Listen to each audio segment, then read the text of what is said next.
All right, good evening, everyone. My name is John Herron. I'm the director of the Kansas City Public Library System, and I'm very happy to welcome you to tonight's event. We are finally able to see each other face to face, and it is such a delight to have you and our entire community back in our libraries again. I would also like to extend a warm welcome to our audience at home, those of you who are live streaming this event on the library's YouTube channel. We are thrilled that you are able to join us as well. And as we return to in-person programming, we will continue to live stream as many of our events as we possibly can, and we will record and archive each one of them. We invite you to check out our YouTube channel to see the breadth and depth of our signature programming. A huge thank you to the library staff who work to make all of that possible. As you can imagine, it's a heavy lift, and we're deeply appreciative. We'll leave time for questions at the end.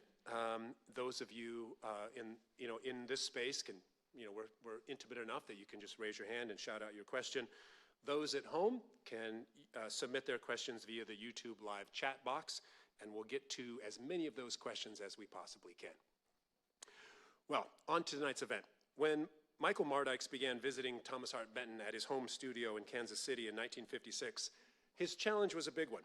He had to capture the full scope of an artist well known for his dedication to complex historical narratives, as well as his unique, if not laborious, artistic techniques. But also he had to find a way to capture his cantankerous personality and, yes, his inflammatory social views. Benton was part of the famed Regionalist trio with Grant Wood and John Steuart Curry that dominated the American art scene in the 1930s. At the height of the Great Depression, American regionalists turned away from modernism and abstraction to embrace subjects of the heartland. These works often returned to a kind of art as storytelling ideal, rendered in precise detail, that did everything it could to elevate the local subject to a kind of unique brand of American authenticity. The American regionalists celebrated familiar subjects in ways that made their work very accessible to a broad audience. By the 1950s, when these photographs were taken, Benton was the lone survivor of this group. And during these studio visits, Mardike brought an eye for capturing the importance of the artist in the twilight of his career. 32 of those photographs are on display here in the Central Library as part of an exhibition entitled An Artist at Home in America. Mardike's photographs form a kind of visual essay that gives insight to the artistic and intellectual underpinnings of Benton's late career. On your way out, if you haven't done so already, we invite you to visit the Mountain Gallery to see this Mardikes exhibit. Well, joining us to discuss this project is Lara Kuykendall, Associate Professor of Art History at Ball State University, where she teaches courses on American art, the history of photography, and museum studies. She holds a BA from the University of Virginia and a PhD from the University of Kansas, and is a former Georgia O'Keeffe Museum Research Center Fellow. Her publications include work on the mid-century realist Constance Coleman Richardson, essays on John Steuart Curry and how the American regionalists reacted to war, and an investigation of Palmer Hayden's John Henry series. She is currently researching Harlem Renaissance artist Aaron Douglas's 1931 painting of Harriet Tubman and the many features and functions of humor in visual art of the Great Depression and World War II. Please join me in welcoming Dr. Kuykendall to the Kansas City Public Library.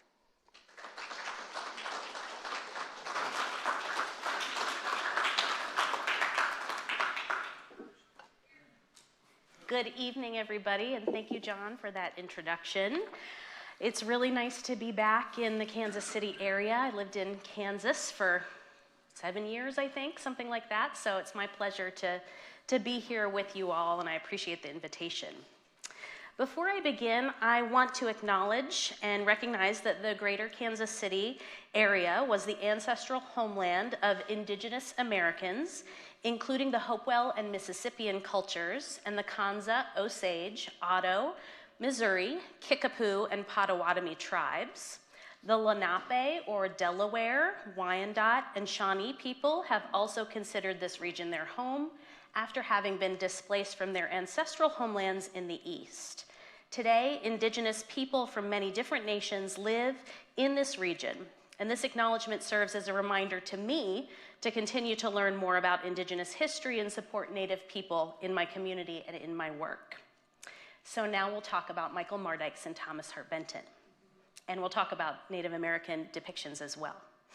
So when Michael Mardikes first met Thomas Hart Benton in 1955, he was a 28-year-old up-and-coming photographer with a tremendous amount of talent and ambition. Mardikes was born in Coffeyville, Kansas in 1927 and studied chemistry and science at the University of Kansas, so rock chalk, and he enlisted in the US military in 1945 and served in Austria at the end of World War II. Toward the end of his military enlistment, Mardikes attended the US Army Photo School in Monmouth, New Jersey, and in 1950, he returned to the Kansas City area and attended the Kansas City Art Institute, where he met his wife, Mert. At KCAI, Mardikes expanded his knowledge of photography by working with one of Benton's favorite former students, Eugene Pyle. In the 1950s, Pyle left Kansas City for New York and worked as a photographer for some of the most highly circulated magazines of the day, magazines like Life, Fortune, Popular Photography, Time, while Mardikes worked here in Kansas City in the advertising and photo department at Macy's downtown. They kept in touch, and sometime in 1955, Pyle introduced Mardikes to Benton. The regular visits that Mardikes began to make to Benton's home and studio during the winter and spring of 1955 and 1956 generated the photographs that are on view in the current exhibition, and hopefully you've seen those. And hopefully you've watched the video downstairs too, because it's really wonderful. So Benton, by contrast, was the most famous living painter in Kansas City in 1955. He was 66 years old, and he had enjoyed a career spanning over 5 decades that had taken him from his birthplace in Neosho, Missouri, to Chicago, Paris, and New York. He had built a reputation for painting epic scenes of American history and culture, including the aptly named American Historical Epic, which I'm sure you know is at the Nelson Atkins Museum of Art right now here in Kansas City, and such murals as America Today, which he painted in 1930 and 1931 for the New School for Social Research, and it's now in the collection of the Metropolitan in New York. So in these colorful and dynamic and engaging works, Benton established his vision for how modern American art could appeal to regular people, and how it could show them and tell them stories that were affirming and entertaining, but also challenging. In America Today, for example, Benton portrayed urban industry and rural labor. He addressed the value of productivity and the need for play, and he juxtaposed the dignity of workers with the greed of unfettered capitalists, and I think I have a pointer here. That's kind of what's going on in the top. He envisioned a future built on respect for American democratic ideals with a bit of the tawdry thrown in for a good measure. Hopefully you can find that as well. I'm sure you know to look for it. So Benton courted controversy with his artistic style and subject matter. He fused academic modeling and vibrant color and a complex sense of space. In his early public murals, he also reminded viewers of aspects of American history and contemporary life that they might prefer to forget. And I teach in Indiana now, and so we talk about Benton in Indiana all the time because his depiction of a Ku Klux Klan rally and cross burning, which is here in this detail and then here, in a panel that's installed in an auditorium on the campus of Indiana University right now, continues to inspire a lot of conversation, calls for its removal, calls for it to be sort of covered up, and calls to at least have dialogues in front of this work. And this is just a small part of a series of paintings that Benton made for the 1933 Century of Progress exposition, which was in Chicago. And the governor of Indiana sort of had it in his ear that there was no artist from Indiana good enough to paint these murals for Indiana history, and so they hired Benton instead. So this small part of the series is just one sort of detail in one room in the context of a larger work that's actually installed in 3 different buildings on campus. So this has to be seen sort of in context. But that one panel, and particularly the KKK rally, remains provocative, despite the fact that Benton surrounded that chilling vignette with more progressive happenings. Directly in front of it, we see a white nurse caring for both black and white children. This is Benton's vision for a society without bigotry. Beneath that, and you can see this over here, there's a reporter at a typewriter, and this is a very specific reference to the Pulitzer Prize winning expose that was published in the Indianapolis Times in the 1920s that revealed the really close ties between the KKK in Indiana and Indiana politicians. Something like half of the state house were dues-paying members in the KKK, so to speak. And that ended the careers of many office holders and shrank the Klan's membership dramatically. So Benton is trying to acknowledge that. And then to the left of the rally, we see a water hose. It's part of this firefighting scene. And if that hose were just to turn a bit, it would put out that burning cross. And so what I think Benton is doing here is showing the bad parts of Indiana history, the problematic and horrific parts, but he's also showing plenty of potential for good in this image. And he's cautioning against the evil and reminding viewers of the many tools for change at their disposal. So, as we know, Benton cultivated a cantankerous personality. That word has to be said whenever you talk about him, I think, or else they take your art history degree away.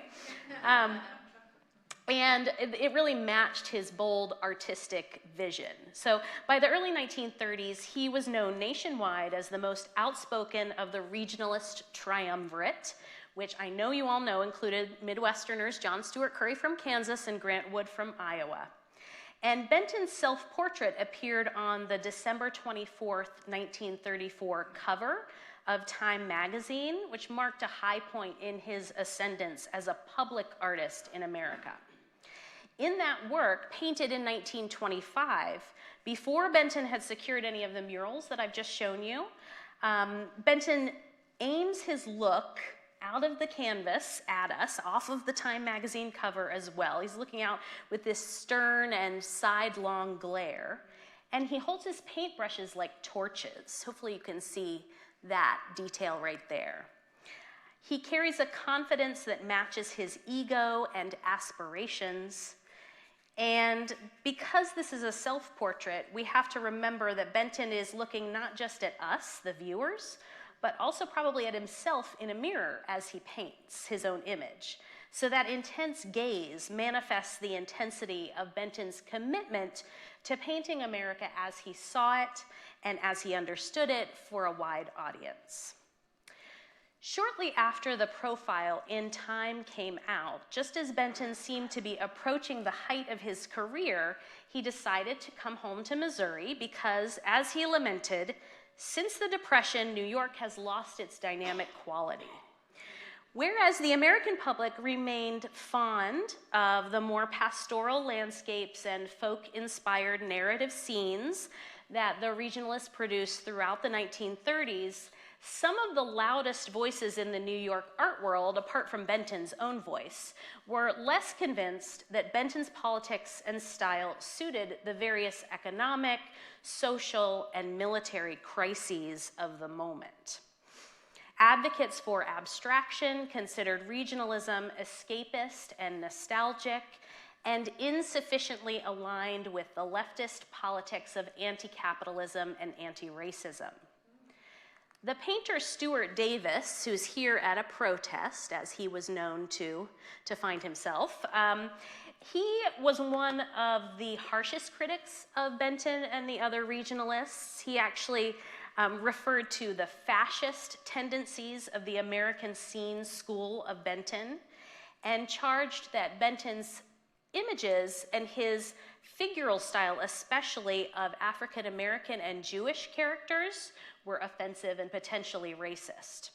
So the nuances of Benton's figural style and his sly brand of humor and his critique of political extremism on both ends of the spectrum did not always resonate with Davis or with others in the highly charged climate of New York in the late 1930s. So in 1935, amid such criticism, Benton proudly announced that he was moving to Kansas City to, quote, see what can be done for art in a fairly clean field, less ridden with verbal stupidities. Yeah. So less ridden, not devoid of them. You know, he didn't expect to get no verbal stupidities, just fewer, hopefully. And he wasn't fleeing the contentious conversations about his art altogether. That really wasn't like him. He was really attempting to reframe them and regain control over his reputation in a new environment. So Benton secured a job teaching at the Kansas City Art Institute and a commission for a mural cycle, which is called A Social History of the State of Missouri. He finished that in 1936 in the state capitol in Jefferson City. And Benton recalled in his autobiography, An Artist in America, for nearly 10 years, I lived in a generally continuous glare of spotlights. Like movie stars, baseball players, and loquacious senators, I was soon a figure recognizable in Pullman cars, hotel lobbies, and nightclubs. I became a regular public character. I signed my name for armies of autograph hunters. I posed with beauty queens and was entertained by overwhelming ladies. I really like conjuring that image. I'm not sure what he means exactly, but I like that phrase. I aspire to be one, I suppose. I was continuously photographed and written about by the columnists, and I received fan letters by the hundreds. So the impressive level of celebrity Benton achieved upon his return to Missouri notwithstanding, his stardom was always contested. Even he allowed that some of those letters he received were, quote, not so polite and told me where to get off, end quote. So, and you probably know a drunken public outburst in 1941 in which he leveled homophobic insults at the arts administrators in Kansas City, especially those who worked for the William Rockhill Nelson Gallery of Art, which is now the Nelson Atkins Museum of Art, is one of the things that led to his dismissal from the Kansas City Art Institute, and that was in 41. And this was not an isolated incident by any stretch. This is part of a pattern, really, that revealed a complex kind of insecurity on Benton's part.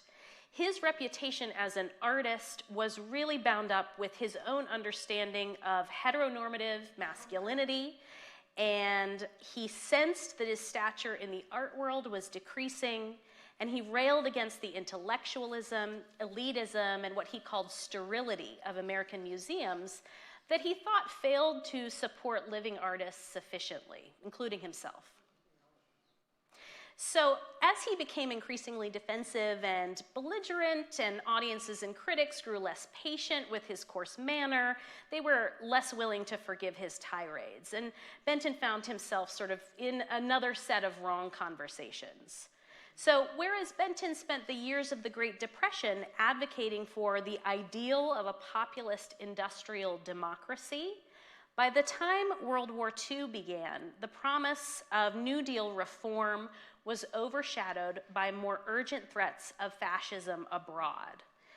After an attempt at creating effective war propaganda with his The Year of Peril series, which he dashed off after hearing about the bombing of Pearl Harbor, and a couple of other works, too, that were related to the war, like Embarkation, which was also called Prelude to Death, of 1942, it seemed that he was trying to appeal to audiences who were concerned with the war, but ultimately his wartime works failed to envision an Allied victory and focused a lot on fear and devastation, and they included some potentially offensive caricatures and stereotypes, and so they sort of didn't land necessarily in the way that he wanted. After this period and after the war began, Benton largely turned toward commercial jobs, and he painted a lot of landscapes and still lifes, work that's still very, very good, very, very well situated in his career, technically fascinating, but it's a shift in tone for him. So He continued to work steadily, but without the same kind of progressive purpose that had characterized his earlier career. He was without a teaching job, and he had fewer patrons eager to support him. It really wasn't until the mid-1950s that Benton got back on his feet fully again and began to secure major public commissions for murals and other site-specific works on a consistent basis. So in this context, at this point in Benton's career, it is not hard to see why he would have welcomed Michael Mardikes into his studio and his home as both a friend and a collaborator. Their mutual friend, Jean Pyle, had made the introduction and vouched for Mardikes. Mardikes had recently won awards in international photography contests hosted by Life magazine and Popular Photography. He was really putting himself out there right at this moment. His photographs were on display in New York City at Grand Central Station.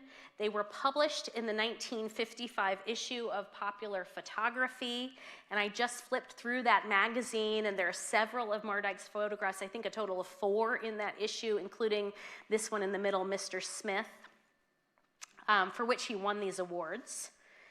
And the Mardikes family recalls that Benton liked to have someone to talk to while he worked, and that Mardikes was an eager listener. He didn't pepper Benton with a lot of questions or probe too deeply, and the families got along well, so they would have dinner together, and they socialized, and they built up a real friendship. But the partnership between Benton and Mardikes was built on more than conversation and camaraderie and, nice meals that they cooked together. Mardikes' time with Benton, I think, brought potential opportunities and benefits to both men at these pivotal moments in their respective careers. Mardikes was considering expanding his work as a professional photographer, and Benton was in the throes of cementing his legacy as an artist. The 1950s was a really unique period in Benton's career because it was an era in which he was finding a new footing in the art world. And as I sort of indicated before World War II, Benton's art had seemed really vital, and it was controversial, and it was direct. After the war, to many audiences, it started to look a bit staid, a little bit retrograde, a little bit simplistic, especially when compared with the more spontaneous, abstract and expressionist painting of the new generation.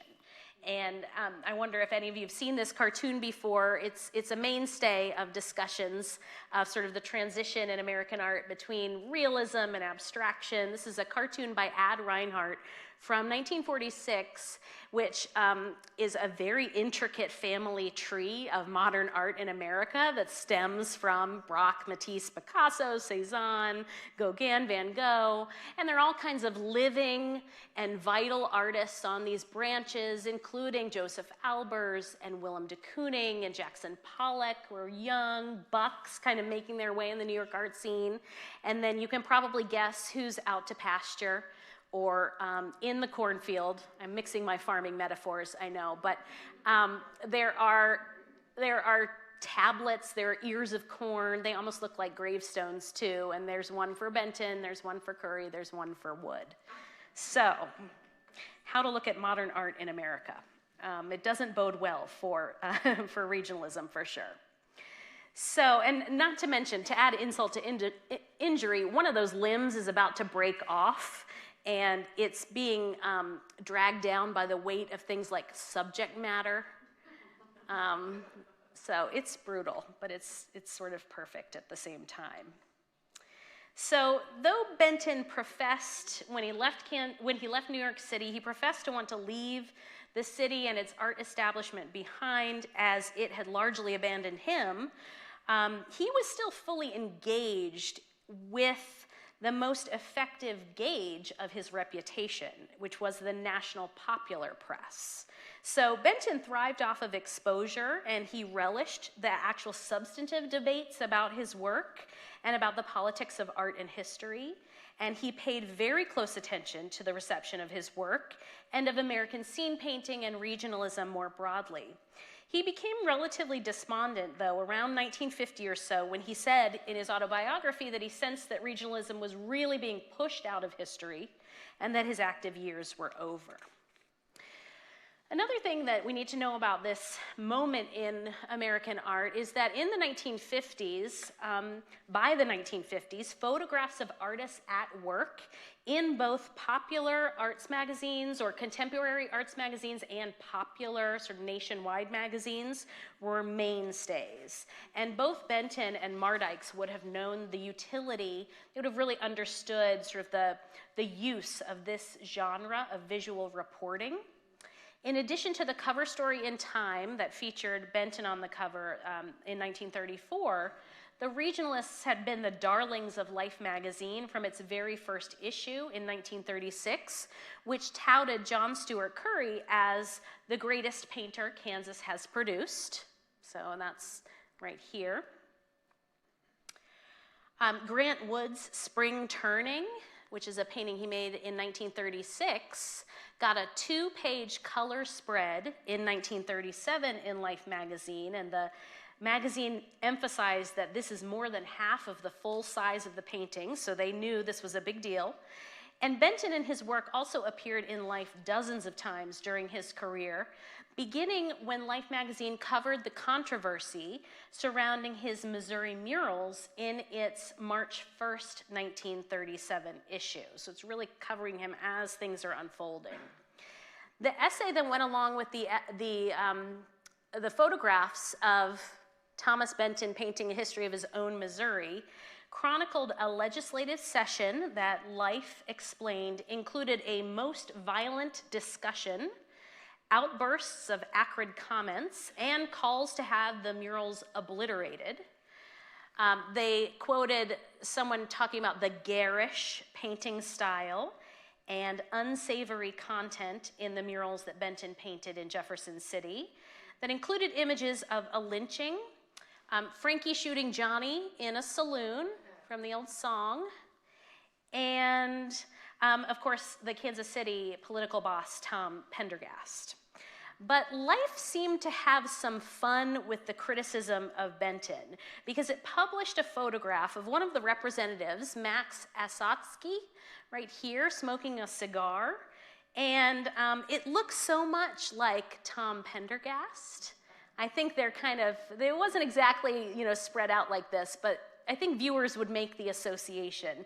And the caption under the photograph of the representative said that he made his sourest comment about putting Benton's murals in Kansas City bar rooms, that's where they belong, not in the state capitol, which is funny because Benton would have been fine with that. He sent Persephone to a saloon or a nightclub in New York City in the early 40s as part of his sort of tirade against museums as vapid, bastions of snooty, snobby art world people. He decided that putting his painting, which is, probably appropriate based on the subject matter, in a bar room would be more appropriate. And so he probably wouldn't have been insulted by that comment about Kansas City bar rooms.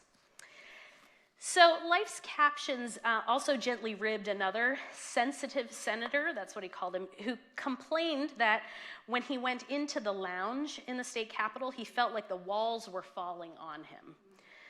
So the Life profile countered the attacks against Benton and his work by showing him at work as a painter and making specific mention of the research that he did to prepare for the project. Life wrote that 9 months were spent reading and driving around Missouri to sketch people and scenes. It also described Benton's technique of making 3-dimensional clay models, painstakingly preparing egg tempera, and noted his 11-hour workdays from 6 in the morning until 5 at night. So Life came down squarely on Benton's side as an authority on the history of Missouri and what the art needed to look like. And it also mentioned that he was a member of the state's most revered political family, and there's some other Bentons portrayed in the images in this article, and one of the best and most vivid painters of the American scene. These are all statements that Life made to his credit. So, and of course, they also called it his own state, his own Missouri. They let him kind of claim Missouri. So I think the artist must have been thrilled to see this hullabaloo play out, and to see it play out in a national magazine would have delighted him. He later reflected on criticism like this, writing, "I was not in the least hurt by it, and have really profited by the advertising it gave me." He definitely subscribed to the no press is bad press philosophy of public relations, because he had faith in his own ability to advocate for himself. As he wrote in his autobiography, he welcomed criticism, well sensing that the sharper the attack I drew, the sharper the comeback, and that every blast against me would be sure to bring over as many friends as it gratified enemies of my doings. However, in 1946, in Life, some coverage marked a fairly stark change in the nature of Life's attention to Benton and regionalism. Referring to the first generation of expressionistic and abstract artists like Max Weber, whose work is here in the lower left, and Ivan Albright, and some others, Life stated, by 1944, their influence over American painters had begun to turn the tide against regionalists and other American realists. And even more ominous, Life wrote, the stream of art which for a decade streamed out of the Midwest was abruptly reversed last summer. Students and artists enthusiastically hailed the death of regionalism. So again, the graveyard, the cornfield, it's just not looking good. With Benton gone corporate too, he was painting tobacco scenes for American Tobacco Company and for other patrons. And Grant Wood and John Steuart Curry at this point had both passed away. Wood had died in 1942 and Curry died earlier in 1946. Benton was the only living member of that threesome. And Life began to turn its attention toward a new cadre of provocative art stars. True to its nature and habit of crowning the latest and greatest, Life magazine in 1949 ran a feature on Jackson Pollock that asked provocatively, is he the greatest living painter in the United States? And the article described the artist's uncommon approach to scrambling, attacking, dribbling, and drooling all over the canvas while it lies on the floor. Life's terminology pointed playfully to Pollock's unconventional methods, even as they also referred to him as the shining new phenomenon of American art. And the accompanying photographs of Pollock were taken by Arnold Newman, and they show him in his humble work clothes, he's sort of denim clad. He's often smoking a cigarette. And so Pollock appeared in Life in '49 as the newest representative of an edgy, unapologetic, ruggedly masculine turn in post-war American art. And in the article, Life mentioned that Pollock studied in New York under realist Thomas Benton.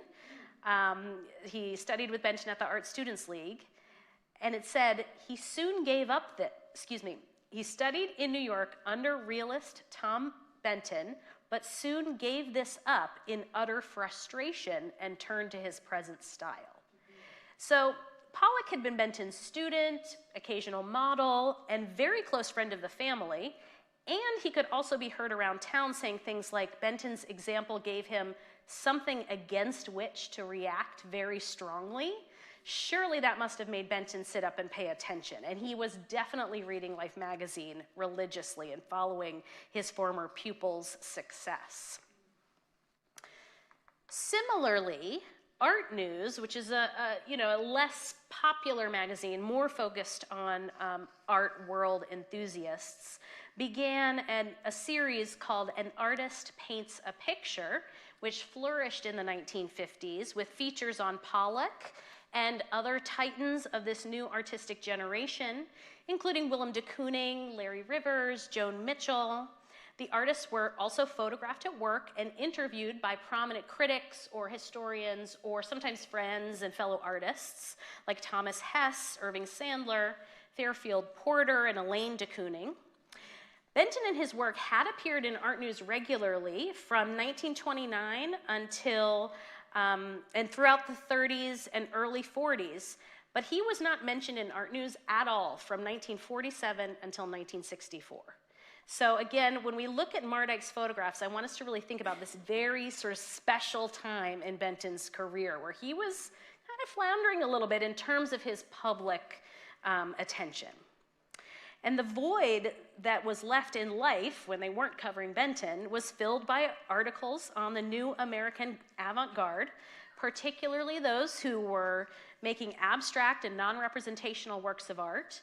And as always, this type of journalism served to demystify the practice of contemporary painting and explain the significance of the newest approaches to art. Benton had benefited from this in the 30s and early 40s, and now that attention was being turned on someone else. The medium remained the same, profiling in text and image and artists at work in order to offer some insight into their process and some context for their creativity, but the subjects were different, and Benton fell off of Life and Art News and other publications' radar. From the mid-1940s until the 1960s, Life's coverage of Benton changed too. It consisted of advertisements that featured him or his art, promoting such products as Maxwell House Coffee, Imperial Whiskey, and Lockheed Planes. And I think the first two are definitely obvious. I'm not sure about the planes. It says he traded Paris for a cornfield, so I suppose get on a plane and go somewhere else. It also printed his occasionally cranky letters to the editor, and this is great. It shows us that, again, Benton was reading Life magazine all the time, as most people were in these decades, really. These letters, he's writing to Life to complain about sort of their interpretation of contemporary art. And then this one, they printed the wrong price for one of his paintings, and he thought it made him look like he was cheating people, and so he made sure to write to them and ask for a reprint, and they did. They said it, and the apologies are due to the famous American artist.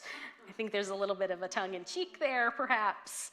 I'm sure these are not the only letters he wrote to Life, but these are the ones that they printed.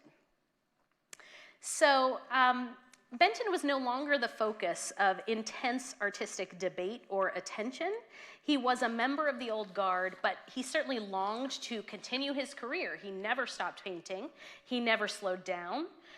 He wanted to maintain a spot in the public eye as a nationally recognized artist. And so as he knew, as the editors of Life and Art News knew, as the artists who appeared in those publications certainly knew, a well-executed photo essay could tell a compelling story of creativity and dedication, providing context for an artist's career. In Benton's case, attention from photographers, journalists, and critics meant continued relevance, and he was often happy to sit for an interview or open his studio and deliver an impromptu manifesto. I think that's the only word you can use, really, when he started talking. So for Michael Mardikes, such a project could work for him too, because it could allow him to showcase his knowledge of photographic style and technique, as well as his ability to convey a narrative in a series of images. And this prolonged encounter with Benton gave Mardikes an opportunity to try his hand at lifestyle photojournalism, Life magazine style photojournalism, on a willing and experienced subject at a time when, again, he was seriously considering pursuing a career in that field. And he probably went to Benton's studio 35 or 40 times over a period of a few months. And these, I'm going to show you a bunch of the photographs that he made. It was especially serendipitous when Benton's friend and pioneering Life magazine photojournalist Alfred Eisenstadt came to visit. I mean, you can imagine perhaps your hero walking into the room while you're working on your craft. Eisenstadt and Benton were neighbors on Martha's Vineyard, where the Bentons kept a vacation home from 1923 on. He was in Kansas City photographing Margaret Truman's wedding, Harry Truman's daughter, And Mardikes embraced this chance encounter, and he made photographs of Eisenstadt in Benton's studio. They're very stern as they observe the paintings around. He also had conversations with Mardikes about what it meant to be a professional photojournalist. And the Mardikes family explained that, and this is their words, Eisenstadt took a special interest in Mike and spent several long evenings providing him with some good insights into the way of life of a professional photographer working for Life magazine. As he told Mike, they were sent out on 3-week assignments, followed by 1 weekend free. You would be away from your family for weeks at a time, and you were always on call for anything that came up unexpectedly. And Mike decided such a life would not be conducive to family life with Mert and their 3 children. I think they had 2 little kids, and Mert was pregnant with their 3rd at this time. So ultimately, Mardikes chose a different career path. He worked in management at the Ford Motor Company and in administration at the University of Missouri, Kansas City, where he led various continuing education initiatives and contributed to the expansion of UMKC as a major feature of the educational climate of this region. Mardikes' encounter with Eisenstadt occurred in April of 1956, toward the end of his time with Benton. And although it made a significant impact on the direction his future took, it did not discourage him from exercising every skill, impulse, and ambitious muscle he had as he captured Benton at work. He ended up with more than 1,000 negatives and a very memorable compliment from Benton that I understand has been a treasured part of Mardikes' family lore. Apparently, Benton said to Eisenstadt something like, "Eisy, this guy just outshoots you in every way imaginable." I think there's another version of that quote where Benton calls Eisenstadt a clown in comparison to Mardikes, which is a bit more colorful. So though Mardikes did not pursue photography as his primary career after this period, Mardikes remained interested in photography and the arts. He mentored other photographers, including his nephew, Nick Vidros, and family friend Dan White, who still work in the field today. So there are many remarkable things about Mardikes' photographs, including the fact that they were relatively unknown until Vidros and White began plumbing Mardikes' archive in late 2020 and selecting negatives to print. Out of the copious amounts of negatives, they chose the 33 photographs for this exhibition, and we worked together to arrange them so they could chronicle the various facets of Benton's artistic process. First, we see the major figures in this project: Tom Benton, Rita Benton, and Mike Mardikes. Then we get a sense of Benton's day-to-day commitment to his work. I love this photograph of Benton and his dog Joto walking to the Carriage House studio behind his home on Bellevue, right here. And he takes off his coat, he sets up his paints.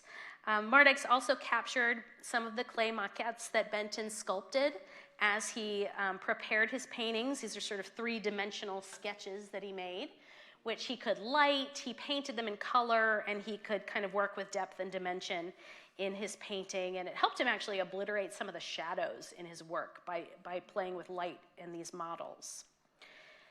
As Benton worked, many visitors came through his studio to chat with Rita, who was Benton's fiercest advocate and most savvy dealer. He painted a portrait of his young neighbor, Britt Adler. This is such a great photograph. So much to look at there.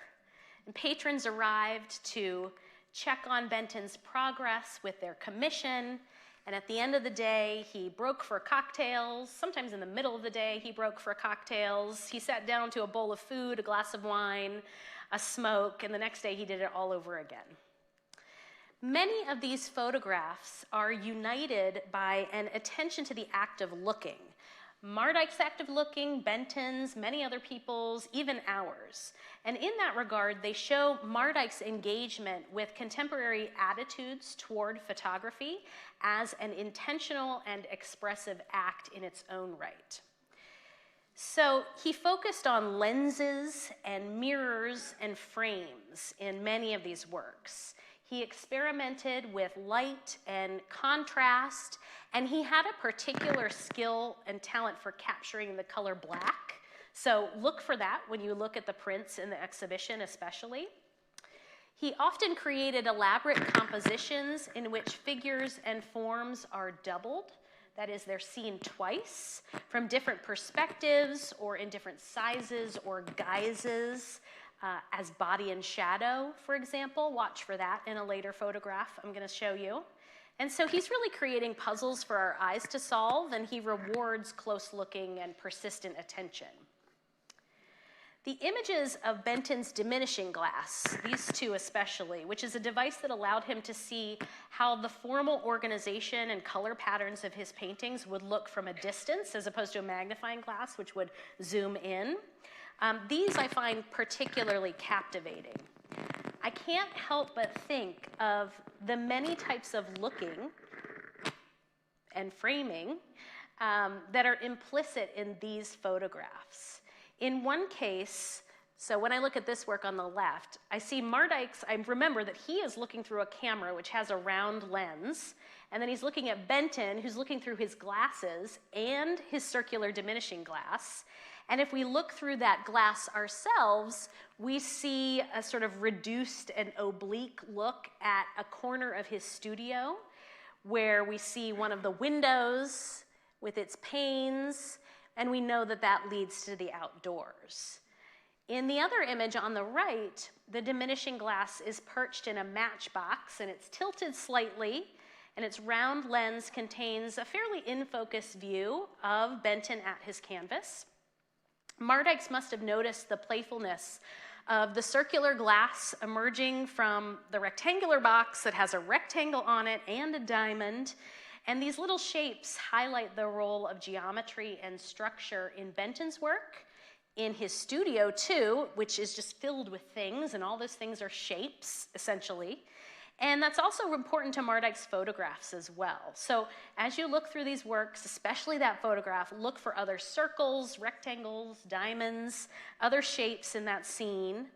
And as you do that, don't forget about the words. We have this word matches, which is, of course, this is not something that Mardikes made, and I'm told that he wouldn't even move things in the studio. He wouldn't ask Benton to tilt his body or change his position. So he's really just looking and observing these things.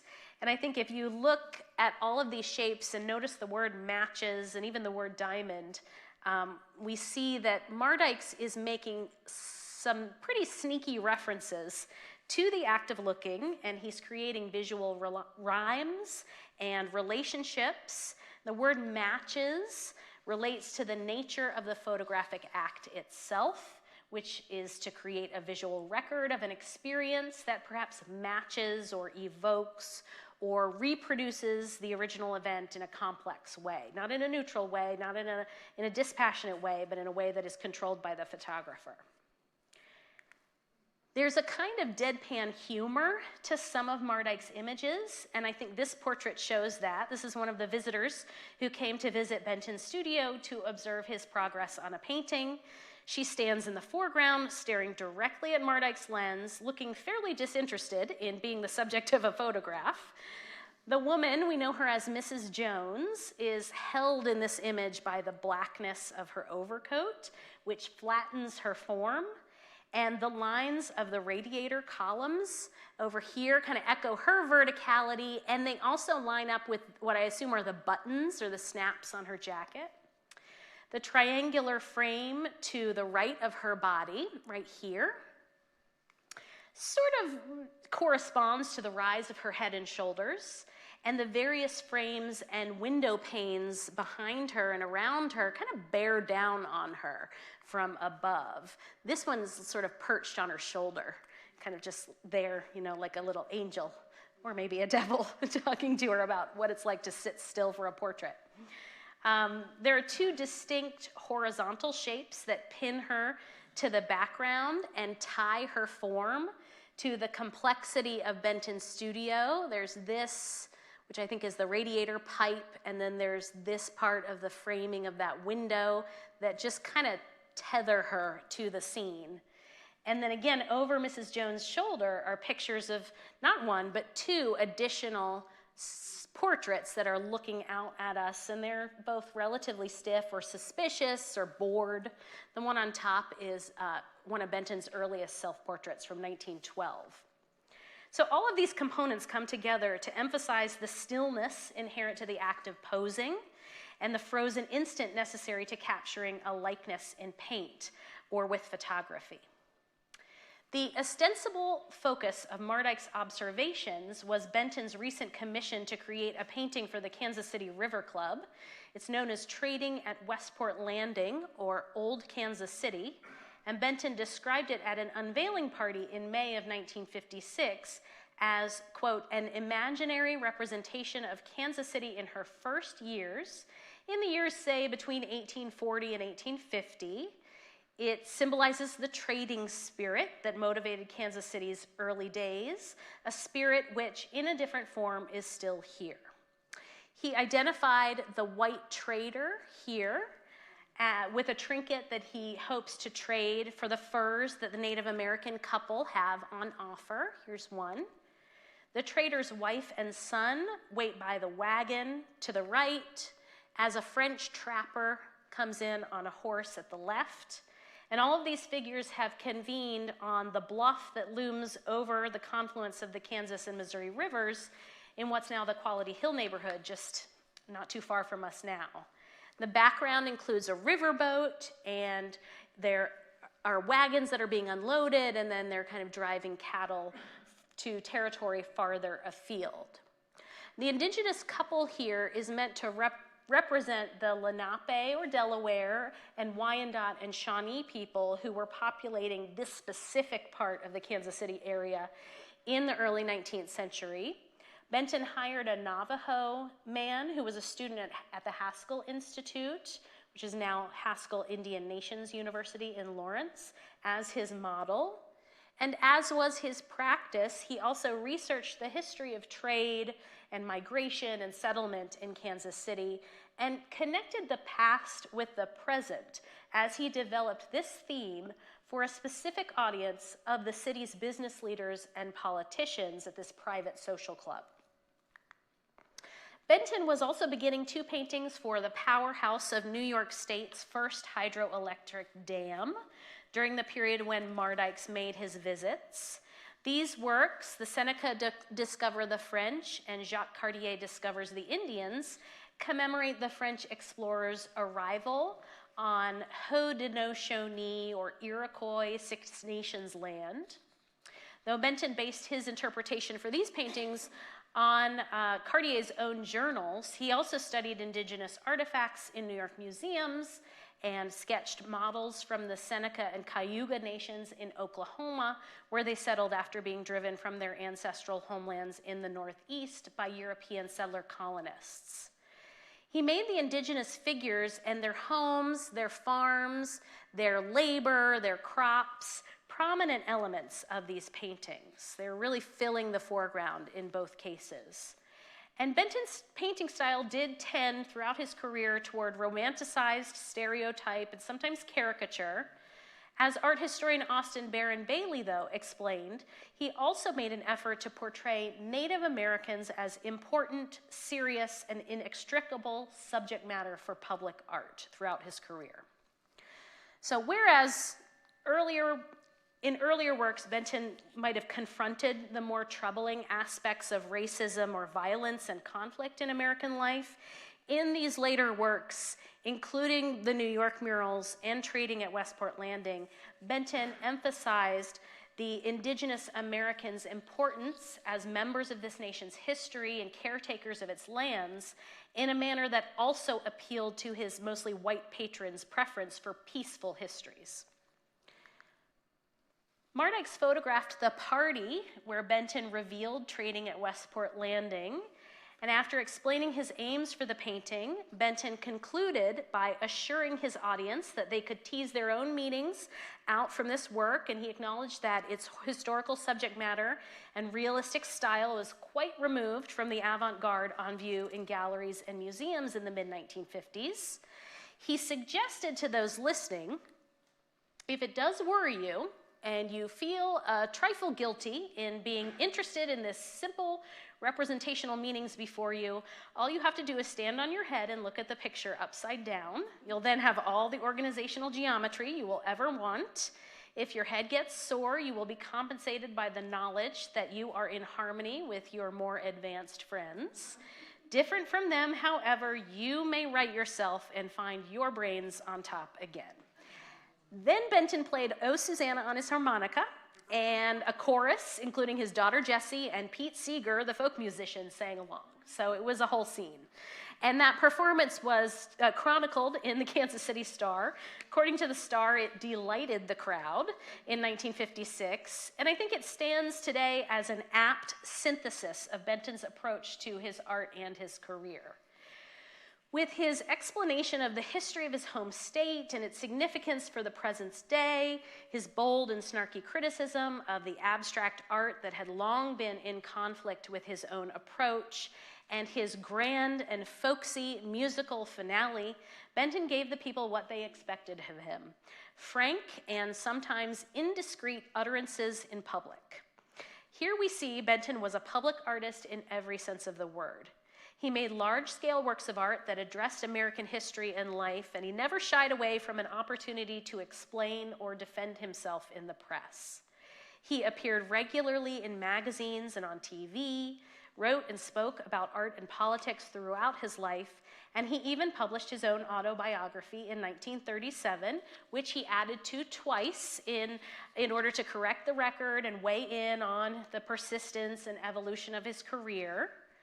The few photographs that Mardikes published out of what he shot with Benton in 1956 accompanied a text he wrote for the September 1966 issue of This Month in Kansas City, 10 years after his original encounter with Benton. Mardikes introduced his essay, which he called Behind the Smoke, Thomas Hart Benton, with a cover image of Benton lighting and smoking a pipe.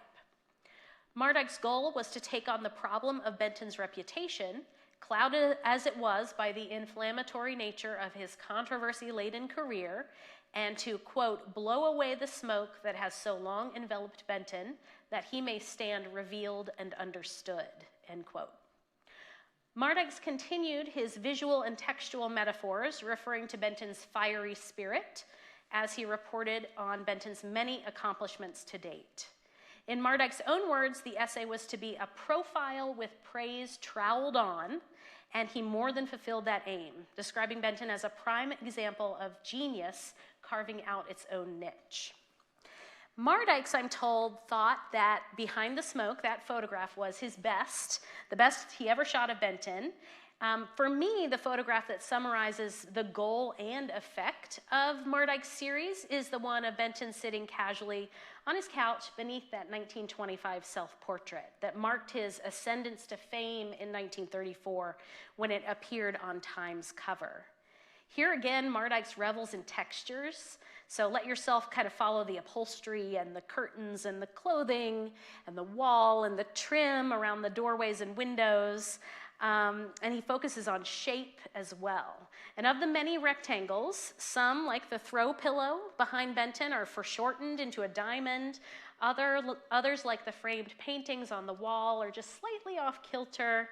And others, like the drapes at the right and the wall molding at the left, create a kind of tilted symmetry that your mind may want to correct.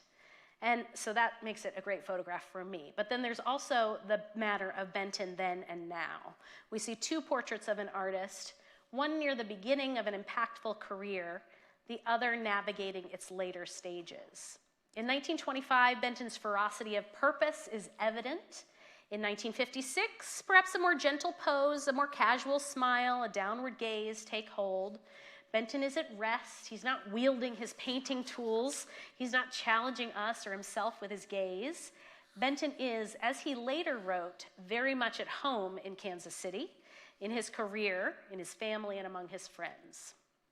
So Mardikes' photographs of Thomas Hart Benton did not appear in Life magazine, and relatively few people saw only a handful of these images until now.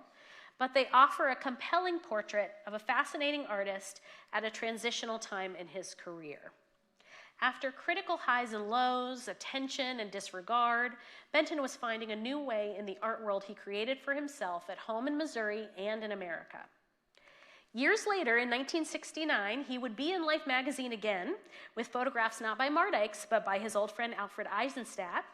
And William McWhirter's text that accompanied Eisenstadt's photographs of Benton on Martha's Vineyard this time, I think is worth quoting at length. So you can read along with me if you like. An artist in America may live, as Thomas Hart Benton has lived, to be 80 years old and regret nothing. That is his reward. But he will just as surely have lived that long only to be forgiven everything. And that at last may prove to be his undoing. Tom Benton, who loved whiskey, chewed tobacco, and hated the law, traveled, baited, and painted this nation for the better part of the century. He went to war with critics, intellectuals, businessmen, politicians, radicals, friends, colleagues, and fellow artists, leaving home, leaving Paris, leaving the communist revolution, leaving New York, and finally returning home to the Midwest, where at least he could be left alone. But what has all this energy earned Tom Benton? Nothing but a reputation of a sanitized legend, about as unsavory as your local Salvation Army Kris Kringle, or even worse, perhaps, a senior citizen of the arts. Certified safe for art history, museums, and children's tours, Thomas Hart Benton cannot even remember the last time anyone told him his work stunk. Is nothing profane anymore. So here Benton is at 80 years old, drawing, painting, sitting for photographs, participating in an interview, and still trying to stir up a debate. According to McWhirter, Benton was dismayed that despite his best efforts, people were no longer feeling shocked, antagonized, or challenged by his work. And maybe that felt true to him in 1969, but I can tell you from my experience working on this exhibition, reminding myself about Benton, teaching and writing about art in the United States, and considering what American audiences need and want from art today, I think there's plenty we can still learn from studying Benton's life and art. His strategies still spark heated conversations, they identify persistent problems, they raise important questions, and we need not forgive him for his flaws as we may see them to see his significance nevertheless. Mardikes' photographs, for me, more than any others I've ever seen of Benton, helped me consider him again and to see his later career, especially, from a new perspective. So I'm grateful for the opportunity to participate in this project, and I want to extend my thanks to Nick Vidros, Dan White, and the whole Mardikes family, as well as the able staff of the Kansas City Public Library for sharing Mike Mardikes' work with us all. So thank you for coming.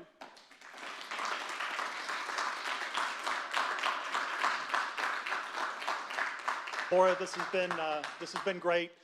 If you all have questions, if you don't mind, please use the microphones. Since we have people watching at home, we want them to hear the question as well as the answer.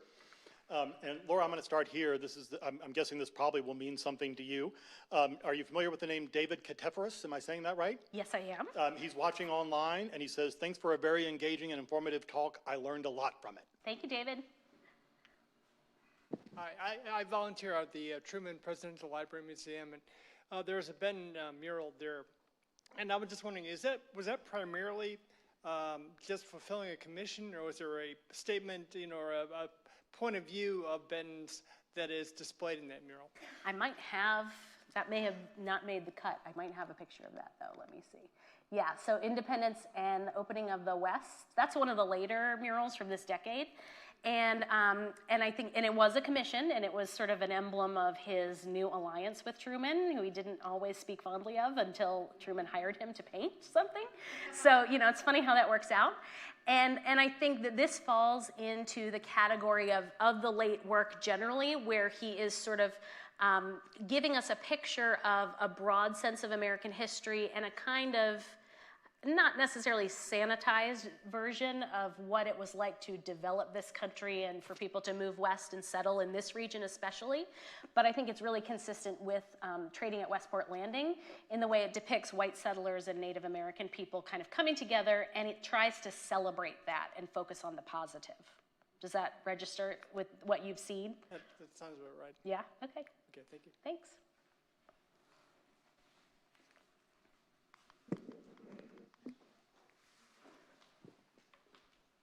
Hi, thanks for that lecture. Very informative and interesting. I have a question about color. Thomas Benton used very vibrant colors. I did notice that one painting of Lincoln in black and white.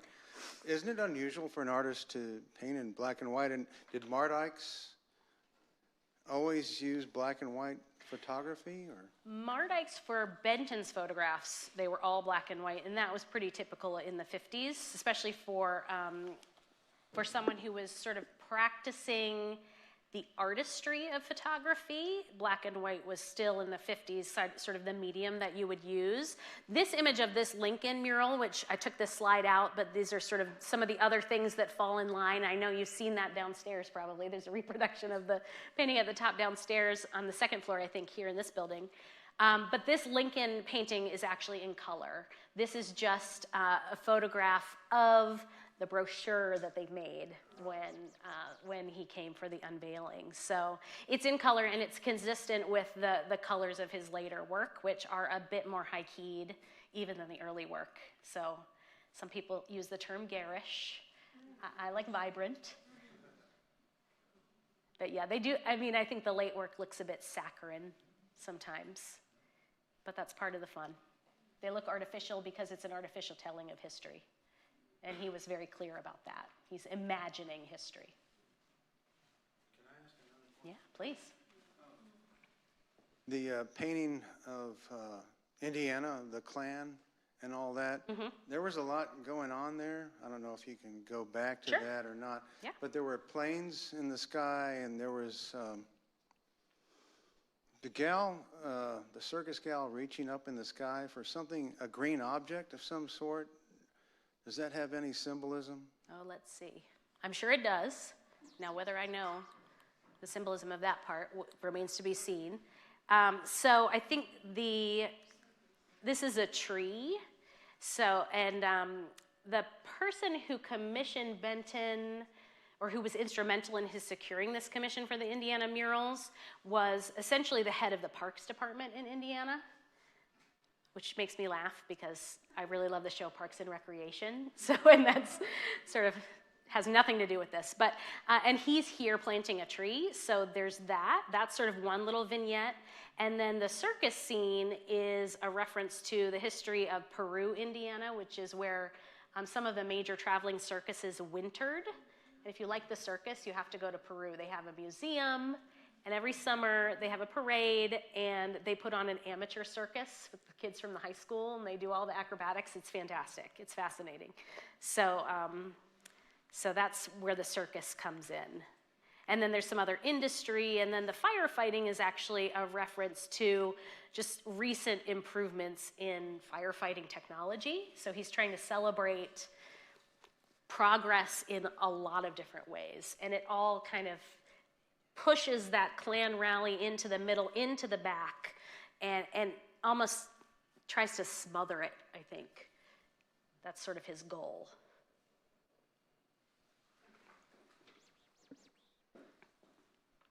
I have a question. Okay, so Thomas Hart Benton in some ways reminds me of Diego Rivera, and they were popular at the same time. I'm originally from Detroit, Detroit Institute of Art.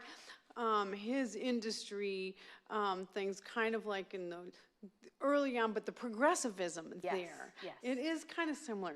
Is there any kind of a connection? Because they are kind of contemporary. Is Diego Rivera, their art is somewhat similar and stuff? There is a connection, and I don't want to mess this up, but I believe that when Benton was in New York, he did know Rivera. He knew Rivera when Rivera was in New York painting murals at Rockefeller Center, and or maybe David Siqueiros. I have to brush up on that part of his career, but he definitely knew of them, and I think he did sort of work alongside one or both of them in New York.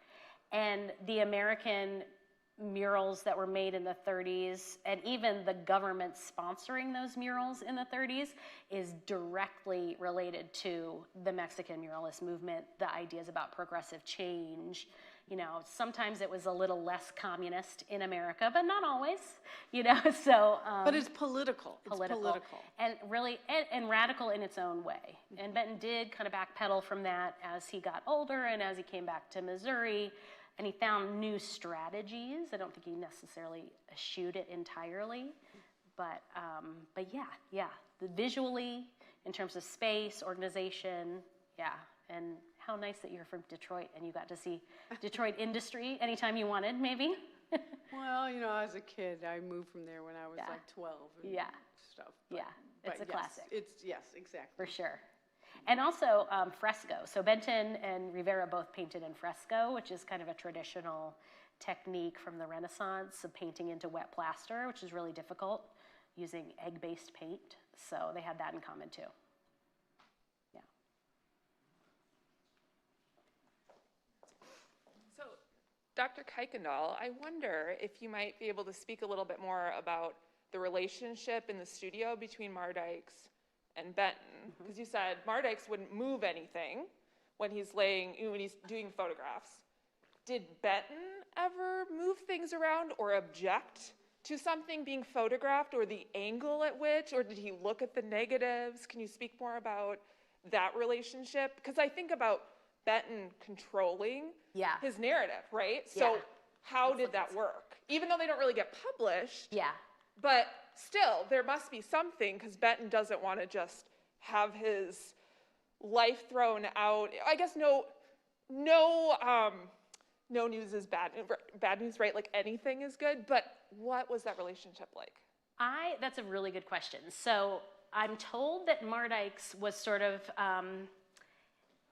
very easygoing about this opportunity and sort of took it for what it was and tried not to disrupt Benton's work, tried to kind of blend in, but would eagerly listen as Benton just talked and talked and talked, you know, like the way that, I mean, there was almost a 40-year age difference. So I think, you know, just to have someone there who sees you as a mentor and to be able to share your experience with them, I think Benton probably really did like having him there. And I'm told that Mardikes didn't really move things or direct Benton in any significant way. I can't imagine that if he went to take a photograph or if he, you know, overstepped, that Benton would have said, "Stop what you're doing." I know that at one point, Benton offered, this is sort of random, but Benton offered Mardikes a shot of really nice whiskey or bourbon, and Mardikes drank it too fast. And Benton said, "That's your last chance. That's sipping whiskey." You know, like he even micromanaged his, you know, cocktail hour. So I'm sure that if he did something in the studio that he didn't like, that he would have said something. But I also think Benton saw how good Mardikes was, and he must have been showing him, you know, maybe contact sheets or something. When Eisenstadt came to visit, this is a story I just learned yesterday from Nick Vidros, who's the nephew who sort of started this whole project a year or two ago. He said that Eisenstadt had his light meter with him and took readings in Benton's studio and couldn't believe Mardikes was actually getting anything of worth at all because he thought that the light was just really wrong. And so Mardikes said, "Okay, well, let me show you what I have." So he, I think, printed some photographs, and they met at a hotel downtown, and they went through and they had sort of a whole advising session, and he was legitimately impressed with what Mardikes had gotten. So that may have strayed a bit from your question, but does that answer your question? Generally speaking, thank you. One more, go ahead. No, you go ahead, and then I'll finish with the last one. Thank you so much for your talk, Dr. Kuykendall. I have a question actually more just about Benton and his cantankerous spirit, as you mentioned several times. The paintings that depict the native peoples kind of up on a hillside within the ships arriving in the distance. I'm wondering if, from your perspective on this, if there's an element of sort of challenge to the viewer in this with this perspective, noting how carefully he considered perspective and the gaze and the viewer's role within this, but that we occupy a space from where the native peoples are. Of course, like painted in a sort of peaceful, serene way that is a certain narrative. But I'm just wondering if that would have itself been seen partially as a challenge to viewers, knowing that so frequently native peoples were depicted like as the object, as opposed to being like active in you mentioned the active figures of the scene. Yes, I think so. So I think that the fact that he is filling most of the composition with sort of an indigenous space and indigenous productivity, labor and work was so important to Benton. I think that's how he showed citizenship in a lot of contexts. And people have done really good research on this. Austin Bailey especially has written a lot about sort of race in Benton's work with regard to both Black figures and Native figures. And I think he is kind of continuing to align with this notion that indigenous people are they are the First Nations of this place, and they deserve to be shown and to be received and to have their many contributions acknowledged. He also has the intervening kind of interest in Hollywood movies and romantic tales that are nostalgic for things that probably never really happened, and he's putting things together in creative ways. But with Trading at Westport Landing, I think it's really interesting, this man and the way he's kind of hugging that tree.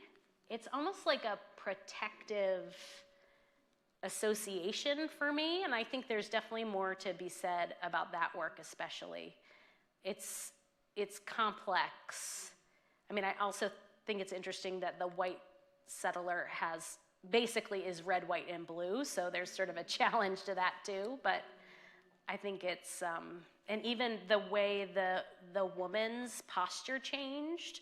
In an earlier study, she's sitting more upright, and here she's reclining more, and I kind of want to think more about that too.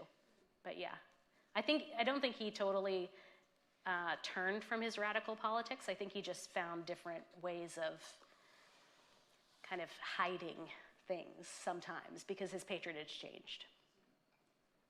All right, Laura, we'll end with this one. Somebody wants to know, how rare is it to have these type of images that show an artist at work? And from an art historian's perspective, what role does that play going forward with Benton scholarship? I think it's not as rare as you might think, because as we know, Life and Time and other magazines are actually commissioning and publishing photographs of artists at work. But I think this particular series of Benton is so sustained, and Mardikes came so many times. None of the Life magazine photographers would have come to the studio 40 times over the course of several months. So I think that's really unique. And I also think that the skill that Mardikes shows here is really impressive. And I told his nephew Nick yesterday when I was looking at, close your eyes if you don't want to see all the slides again, but I was looking at the spread from '69 with Eisenstadt photographs, and these are not the original prints, this is just scans of old magazines, but still, I think Mardikes' photographs of Benton are much better than these, more interesting, more complex, and kind of more multi-dimensional. So I do think that this is really an interesting kind of record of this unique period in Benton's life, which I know for myself, I just kind of not thought that much about before because I like Benton's earlier work better, and so this was an opportunity to reconsider him and his productivity in the 50s and after. So this exhibit and these photographs came out just recently. Even they were taken 60 years ago. It sounds like, because the little video down there, he's Mardike is obviously just before he passed away. He's passed away since then. So these were just hidden. He took these and he just kept them, and they were until the very end of his life. Who discovered them? I mean, you mentioned his nephew. So are they going to do like a book about this, or what's? Stay tuned. So as I understand it, One day in September of 2020, Nick Vidros was over at the Mardikes' house, and Mert, Mike's wife, said, "What are we going to do about all those photos that you shot of Benton?" And Nick said, "What?" And they had a binder with, I think it's 1,080 negatives in it that they spent a long time just looking at. They couldn't even, I mean, they had to just hold up the negatives and look at them, you know, with glasses against a light table and select the ones to print. But something that the Mardikes family learned recently is that the photograph that I like the best on the right was actually in the Ken Burns documentary about Benton. So they think probably Mike gave a print of that to the Bentons, and then they just had it around, and sort of Ken Burns saw it and liked it, and it ended up in the documentary, and they didn't know that until recently. Because I was going to say, so they apparently did 4 or 5, a few in a Look or Life magazine back in '56, and the 1,000, all these pictures have been completely non-existent until now. Well, none of the Mardikes photographs were in Life, but they were in this local publication. The local, Yeah, I'm this sorry. Okay, Kansas City magazine, and it was a really like a rush job and to get this in there, but Amazing. yeah. And the printing is done so well, so the exhibition, you can really see. Mike Mardikes was a great photographer, and then Nick Vidros and Dan White are really great printers and curators, and so, yeah. And as I understand it, the photographs in the show are a part of the collection of the library now, so they will be here. And there's some other, perhaps, opportunities to make sure that those photographs are in historical or museum collections too, so that people can see them in the future. If you haven't seen the exhibit yet, we invite you to stop by on your way out, take a look. It's on the 2nd floor. It's fantastic. Laura, this talk was fantastic. Thank you so much for joining us. Thank you for coming.